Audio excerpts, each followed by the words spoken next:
But we begin with that tentative deal to avert a rail strike that could have caused the U.S. economy to lose $2 billion a day. Labor Secretary Marty Walsh helped broker the tentative agreement after 20 consecutive hours of negotiations. President Biden then called the deal a victory for workers and rail companies.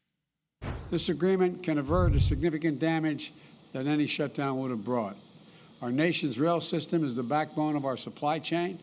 Everything you rely on, and it's hard to realize this, from everything from clean water to food to gas to everyday, liquefied natural gas, to everything, every good that you need seems to end up on a rail getting delivered to where it needs to go. CBS News' Skyler Henry joins us now from the White House. Skyler, so good to have you with us. What's in this tentative agreement?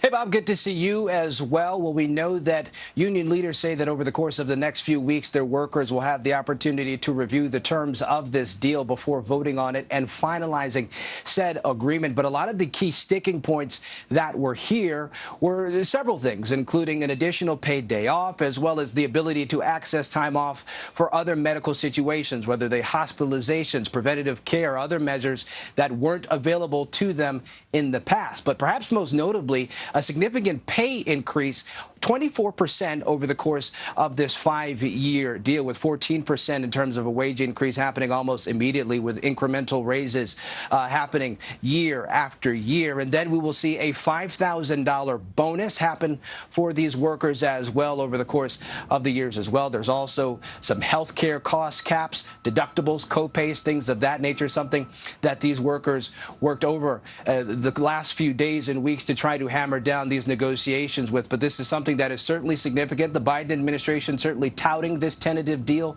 here today. And it's important, especially given the fact that these workers were getting ready to go on a strike as early as Friday, which would have significantly impacted the U.S. economy. How involved was President Biden in these talks? Well, we know that the president made at least one phone call Wednesday night at around 9 p.m. Those close to the negotiations say that the president's call was a crucial one. Makes a lot of sense given the fact that this is a pro-union president. And I just talked about it, what this could have meant for the U.S. economy. Labor Secretary Marty Walsh told our Nancy Cordes that he kept these union representatives on the negotiating table as long as possible, trying to keep them there until a deal was done. The Labor Department said that they were there for about 20 hours of negotiations or so, trying to hammer out what this deal would have meant. Because if these workers would have went on strike, we're talking about some $2 billion in productivity that would have been lost every single day, putting more pressure onto an already strained supply chain, for one, especially given the trucking and shipping issues that we saw earlier this year. And we talked about the state of the economy as well. A lot of people feeling that pinch in their pocketbooks and their wallets when they go to the grocery store, at the gas station and the like. So a lot of people breathing a sigh of relief here at the White House. And what does this mean potentially for the midterm elections, the political impact?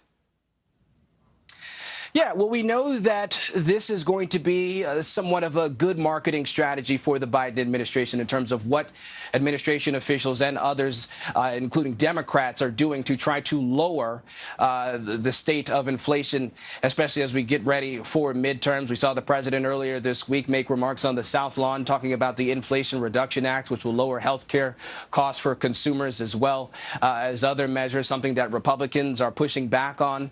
But we also know that this is something that we've seen other administration officials do as well, as they've made their stops throughout cities and states across the country. Sort of this, what have you done for me lately over the course of the last 2 years, as they have been trying to make sure that they maintain control of both the House and Senate as we look ahead to the midterms, especially given the slim margins there. And so I think we'll see more of this, not only from the president, but other key Democrats looking to maintain and win their respective races, show what the administration has done to try to lower the costs of, say, gas, lower the costs of energy prices and other things for the foreseeable future for voters as we look ahead to November.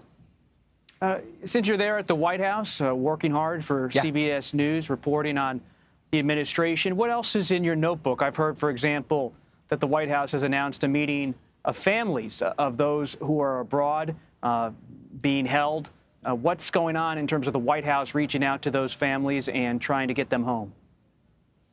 Sure, Bob. Well, you know, Brittany Griner, Paul Whelan, they are still being held in Russian prisons. We know that the president will meet on Friday with Griner's wife as well as Paul Whelan's sister to show, according to the White House, his commitment to making sure that they return home safely. Press Secretary Karine Jean-Pierre said this earlier today, that they believe that Russia is wrongfully detaining Brittany and Paul under intolerable circumstances, and they have been directly engaged with the Russian government to try to use similar measures and go through similar avenues that we saw in terms of that swap for the release of Trevor Reed earlier this year. And so the Biden administration still working to try to get Brittany and Paul home. Again, we do not know if these meetings will happen together or separately.